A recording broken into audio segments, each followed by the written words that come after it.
갈라디아서 1장 1절부터 5절까지 같이 교독하시겠습니다. 이 본문은 내일 한 번 더 하겠습니다. 우리 같이 하나님을 생각하시면서 갈라디아서 1장 1절부터 5절까지 함께 교독하시겠습니다. 제가 먼저 갈라디아서 1장 1절을 교독합니다. 사람에게서 난 것도 아니요 사람으로 말미암은 것도 아니요 오직 예수 그리스도와 및 죽은 자 가운데서 그리스도를 살리신 하나님 아버지께로 말미암아 사도된 바울은 있는 모든 형제와 더불어 갈라디아 여러 교회들에게 우리 하나님 아버지와 주 예수 그리스도로 조차 은혜와 평강이 있기를 원하노라. 그리스도께서 하나님 곧 우리 아버지의 뜻을 따라 이 나라에서 우리를 건지시려고 우리 죄를 위하여 자기 몸을 들이셨으니 같이 보십시다. 영광이 제게 세세토록 있을지어다. 아멘. 우리가 잘 아는 대로 종교개혁자 칼빈은 어거스틴과 함께 예정론을 이야기합니다. 그래서 그는 에베소서에 나오는 예정론을 아주 좋아합니다. 근데 루터는 이 갈라디아서, 이게 로마서의 분량에 비하면 한 3분의 1 정도, 로마서는 16장까지 있고 26장까지 있는데, 이 갈라디아서를 루터가 얼마나 좋아했냐면, 이 갈라디아서와 로마서는 교리적인 부분입니다. 그리고 굉장히 딱딱하고 좀 지루한 면이 있는데, 또 문제는 이 로마서와 갈라디아서를 모르면 신앙생활을 하면 할수록 우리의 믿음이 흔들리게 된다는 것입니다. 왜냐하면 믿음으로 시작했다가 나도 모르는 사이에 행위로 끝나게 되기 때문입니다. 그래서 이 로마서는 늘 말씀드리지만 네가 옳으냐 내가 옳으냐, 내가 옳으냐 남편이 옳으냐, 교회에서 서로 다른 의견이 나올 때 우리는 그걸 자꾸 옳고 그름으로 따지려고 합니다. 그걸 의다, righteousness.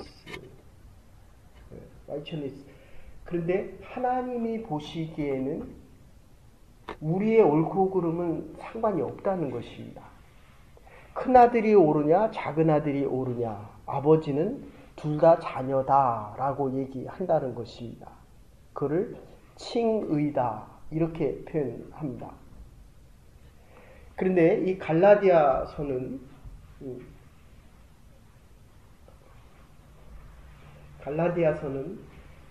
옳고 그름에 대한 문제뿐만 아니라 이 행위에 대한 부분이 같이 들어가 있습니다. 조금 더 말씀드리면 마태, 마가, 누가, 요한은 예수님의 행적과 사역에 대해서 예수님이 누구시냐라고 묻는다고 한다면, 그러니까 예수님이 기적을 베푸시고 그리고 죽은 자를 살리고 아픈 자를 일으켜 세우는 예수님의 행위에 관심이 있다고 한다면, 골로서에서나 우리 빌립보서도 했지만 디모데전후서 같으면 목회적인 측면의 이야기를 합니다.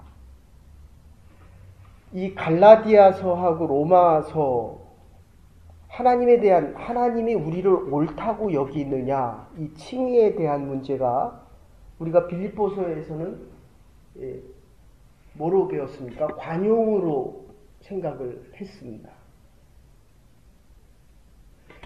근데 이 로마서가 16장이나 되는데 갈라디아서는 6장밖에 안 되는데도 불구하고 이 루터는 2번이나 주석을 씁니다.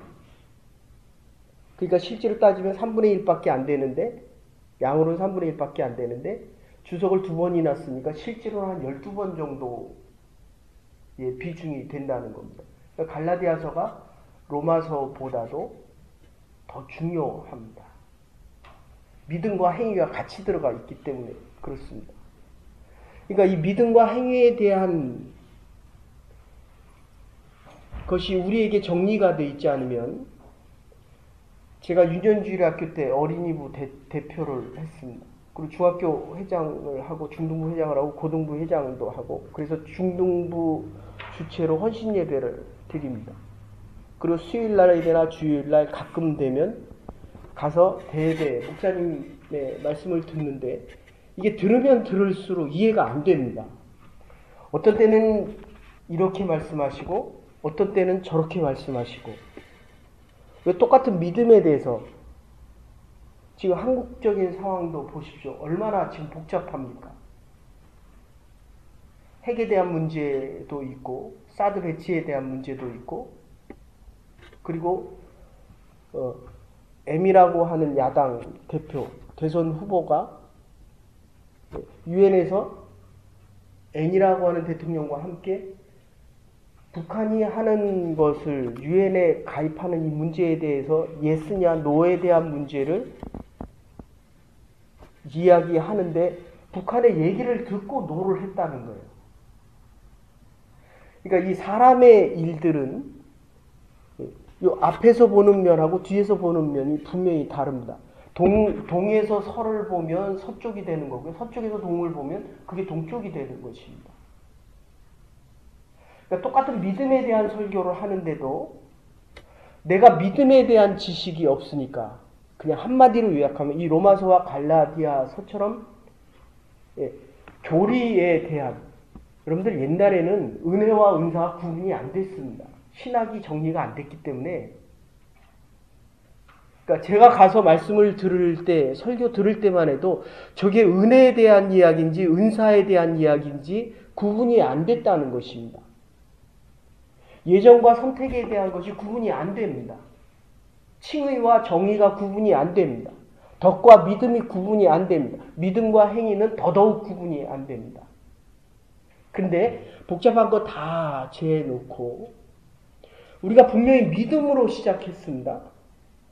근데 새벽기도 하루 빠지면 어떻습니까? 마음이 편해요? 죄의식이 들어갑니다. 내가 또 작구나. 우리 하나님이 나를 뭐라 그러실까? 그거 아니라는 겁니다. 그거를 은혜다 이렇게 얘기합니다. 내일 다시 하겠지만 결론부터 먼저 말씀드린다면 율법은 죄를 깨닫게 합니다. 로마서에서 여러 번 얘기했습니다. 그러니까 이 교회 예그린 교회에서만 제가 로마서를 2번 했습니다.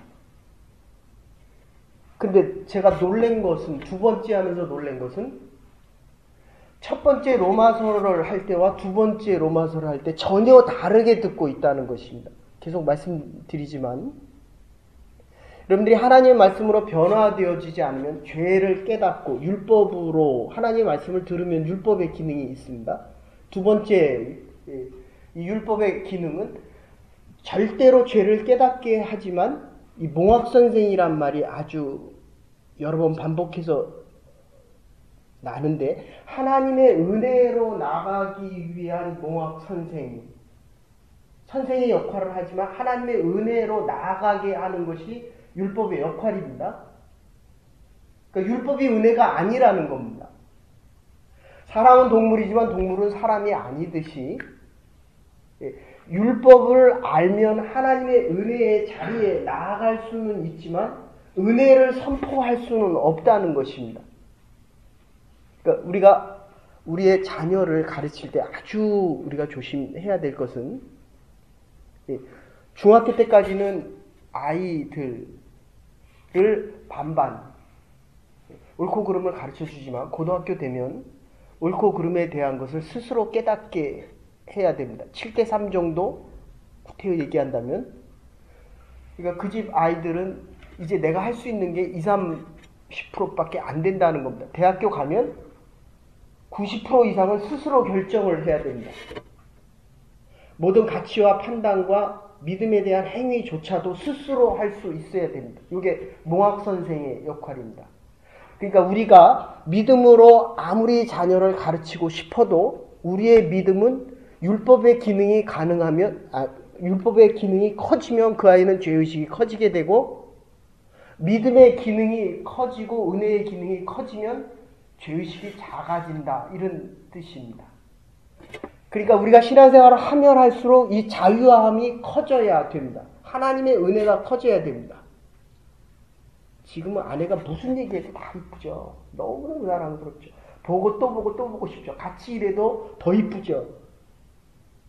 그게 이쪽 계신 분들한테 물어보세요. 7년, 10년 지나가고 나면 이 몽학 선생의 자리에서 내가 나오지 않으면 이게 남자의 기능이 그런 게 있어요. 이게 내가 시키는 대로 하면 너무너무 이쁜데 내가 시키는 대로 안 되면 미워지기 시작합니다. 이게 오늘 본문에서도 나오는 내용인데 이 바울이 주이시였잖아요. 유대인이었습니다.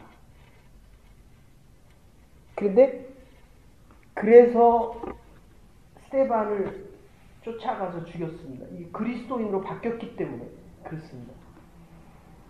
근데 스데반을 죽이고 나니까 스데반의 모든 신학과 사상과 덧붙여서 철학과 믿음에 대한 것이 다 바울에게 오거든요. 그러니까 유대교의 입장에서 보면 다메섹 도상에서 예수 그리스도, 부활하신 예수 그리스도를 만나서 이 사도권의 논쟁이 로마서와 갈라디아서에서 아주 중요합니다. 여러분이 저를 보고 목사가 아니라는 거예요. 그러니까 여러분들 하나님의 말씀이 안 들려지고 목회자라는 의식이 안 들면 둘 중에 하나입니다. 내가 의인이다 라고 하는 이야기입니다. 내가 너보다 낫다 라고 하는 생각이 들면 차라리 목회자로서 이런 말씀 드리긴 죄송하지만 그 공동체보다는 다른 공동체를 택하는 것이, 다른 교회를 택하는 것이 훨씬 낫다는 것입니다. 그래서 이 초대교회에서 지금 무슨 문제가 생겼냐면 바울이 사도가 아니라는 거예요. 이건 신학적으로 지금 2000년 동안 싸우는 것입니다. 그러니까 바울이 지금 뭐라고 얘기하냐면 사도행전에서도 그렇고 14장 15장에서도 얘기하고 이 갈라디아에서 계속 반복해서 얘기하는 게 내가 왜 사도가 아니냐 지금 이야기하는 겁니다. 집사님 계시고 권사님 계시고 장로님 계신데 장로가 아니라는 거예요. 지금 이 사도권에 대한 논쟁은 하나님께서 주신 이 은사입니다. 하나님께서 주신, 누구는 찬양을 잘하고 누구는 말씀을 잘 전하고 누구는 봉사를 잘하고 누구는 물질에 대한 헌신을 열심히 하고, 이게 지금 역할이 다른데 지금 얘기하기를 너는 하나님의 사람이 아니다 이렇게 바뀌는 겁니다. 그 역할을 안 한다고 해서 조금 부족하다고 해서 너는 집사가 아니고 장로가 아니고 너는 목사가 아니다 지금 이렇게 얘기한다는 겁니다. 사도 바울을 보고 너는 사도가 아니다 라고 얘기하니까 사도 바울이 계속 지금 얘기하는 겁니다. 왜 사도가 아니라고 얘기합니까? 12제자 플러스 한 명, 물론 가룟 유다는 사도가 아닙니다. 예수님 그래서 마띠아가 다시 대신 들어오지만 그 중에 한 명이 포함되는 게 이게 사도 바울이었거든요.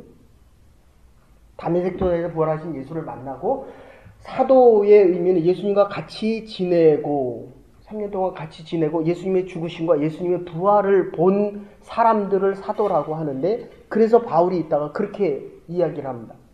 내가 왜 사도가 아니냐? 나는 사람에게서 온 것도 아니요, 그리고 사람으로부터 온 것도 아니요, 나를 위해 돌아가시고 부활하신 예수 그리스도가 나에게 하나님께서 계시로 나에게 나타나셨기 때문에 내가 사도다라는 말을 사도 바울의 서신 13권 중에서 여러 번 반복해서 나타납니다. 그 중에 가장 많이 나타나는 것이 바로 이 로마서와 갈라디아서입니다. 여러분, 이 사도권에 대한 논쟁은 근데 이게 지금 2000년 동안 아직도 지속이 되는데, 중요한 것은 바울이 유대주의자였는데, 내셔널리즘이죠. 민족주의죠. 그러니까 기독교가 한국에 잘 들어왔던 이유는 일제시대 때 아주 부흥하기 시작합니다. 일본 사람들이 다 싫은 거예요. 그러니까 얼굴색이 하얀 사람들이 들어와가지고 우리에게 피해를 안 입힌 사람들이 복음을 전하니까 그거를 받아들이기 시작하는 겁니다. 그러니까 내가 싫은 사람이 내가 좋아하는 사람을 좋아하면 이 좋아하는 사람도 멀어지는 거와 똑같습니다.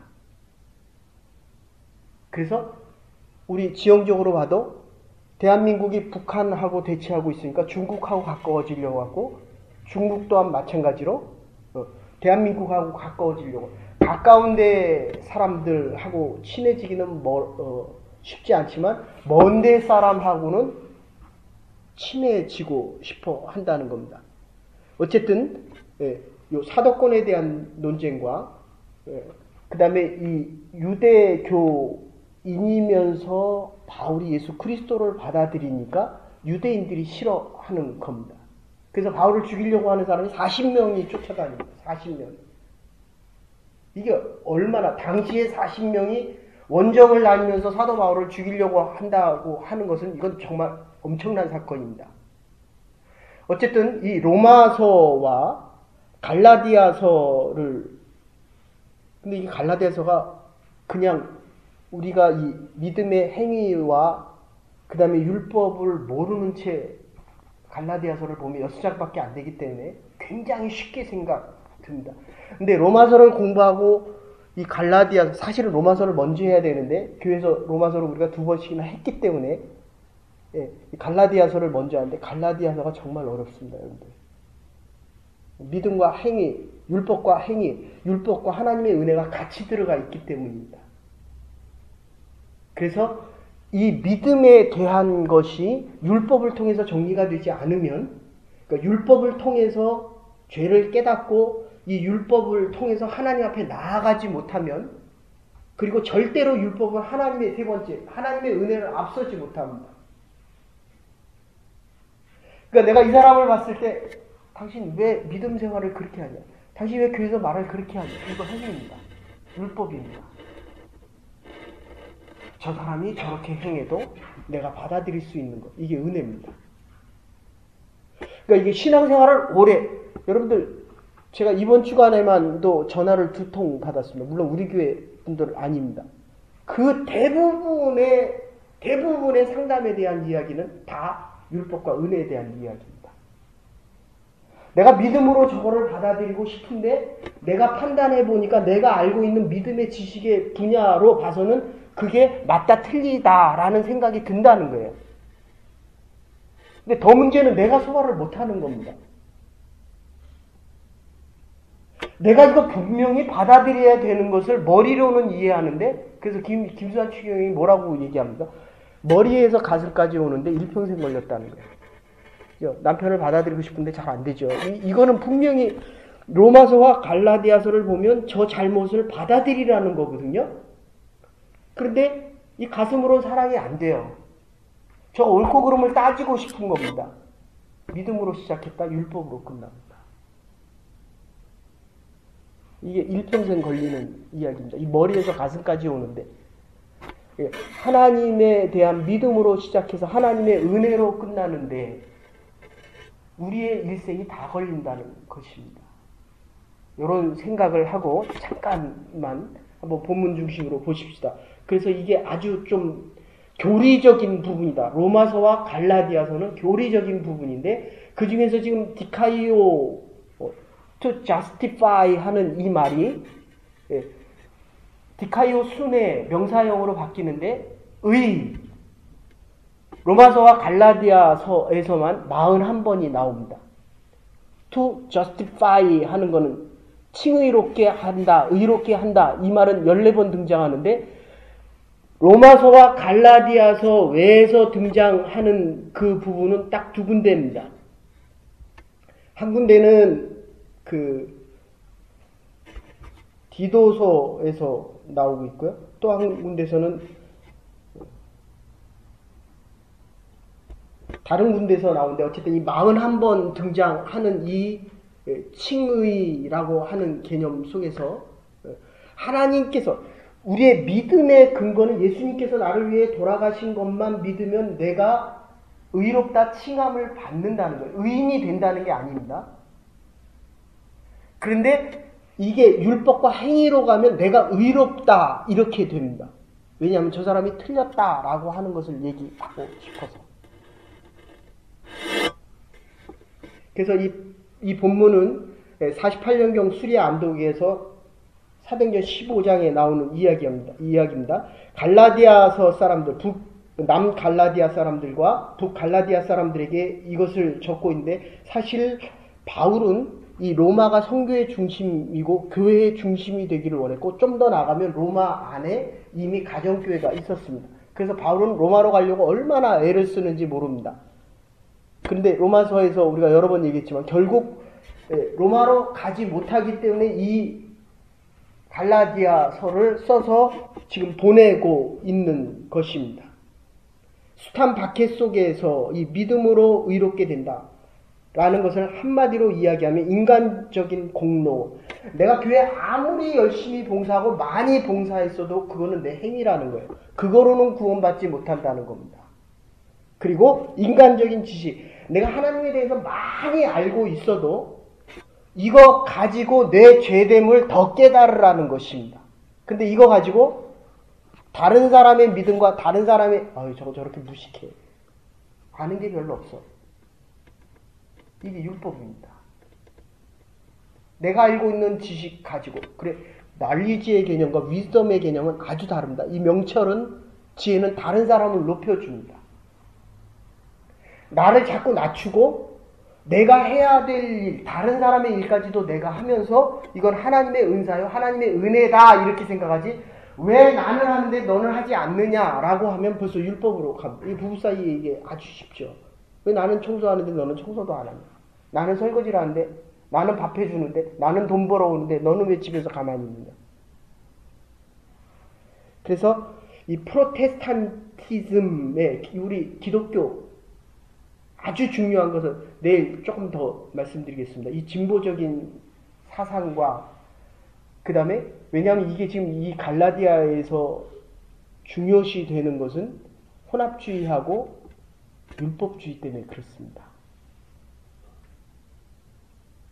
겉으로는 믿음이 있는 것 같은데 행위를 강조하면 율법주의자가 됩니다.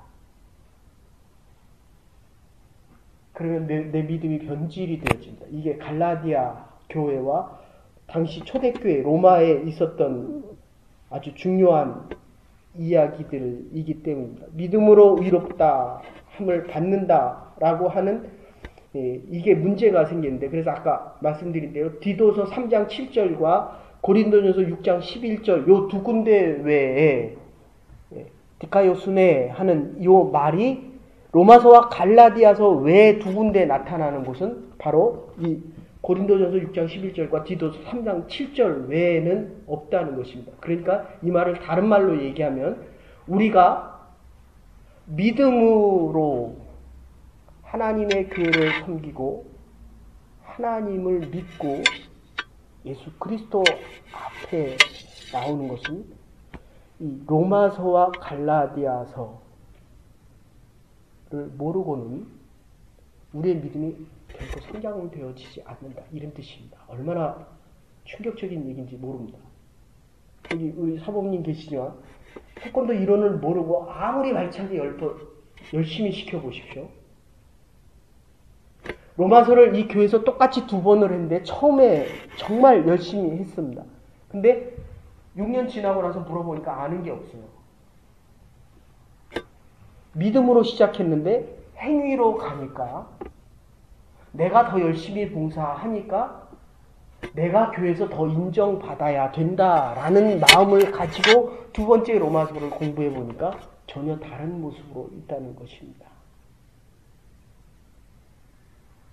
여러분, 이 로마서와 갈라디아서를 아주 분명하고 확실하게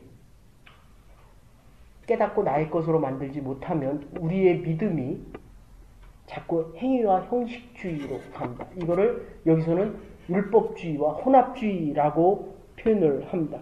그래서 가장 어려웠던 건 이 민족주의에 대한 문제입니다. 그러니까 이 히브리 사람들이 정현호 목사님 우리 여기 가끔 오시는데 그 아들이 이 바이올린의 신동이다라고 얘기했는데 히브리 사람들이 전부 도와주려고 하다가 그러면 이제 물어봐요. 너희 집안에 누구 히브리 사람 있냐? 이스라엘 사람 있냐? 8대 10대까지 물어본답니다. 할아버지 중에 할아버지 고조해서 이 이스라엘과 관계되어지면 무슨 대학입니까? 어디 대학 다녔죠? 미국의 아주 유명한 대학 줄리아드를 다녔는데 그 돈이 1년에 한 10만 불씩 드는데 40만 불, 50만 불, 100만 불, 200만 불, 1000만 불이 되든 다 도와줍니다. 근데 그게 없다니까 안 도와주는 거. 여러분들 이스라엘 사람들은 하루에 5번씩 예배를 드립니다. 근데 지금 한 번 드리는데도 졸려서 눈이 감기고 있습니다. 네? 그러니까 우리가 이슬람 사람들을 따라갈 수가 없는 겁니다. 그러니까 이슬람권이 자꾸 더 번성되어집니다.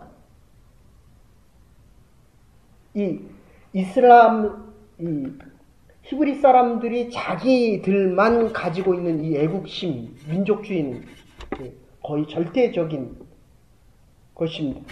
그래서 바울은 여러 나라의 복음을 전할 때마다 이 협소한 완고한 민족주의, 고정관념을 깨트리려고 그렇게 노력을 합니다. 그런데 마태복음 10장 36절에 보면 사람의 원수가 자기 집안에 있느니라. 바로 이 내셔널리즘 그리고 유대주의가 바울을 기독교의 변증과, 그러니까 바울이 이 갈라디아를 쓰게 된 이유는 이 기독교를 변증하기 위함이고,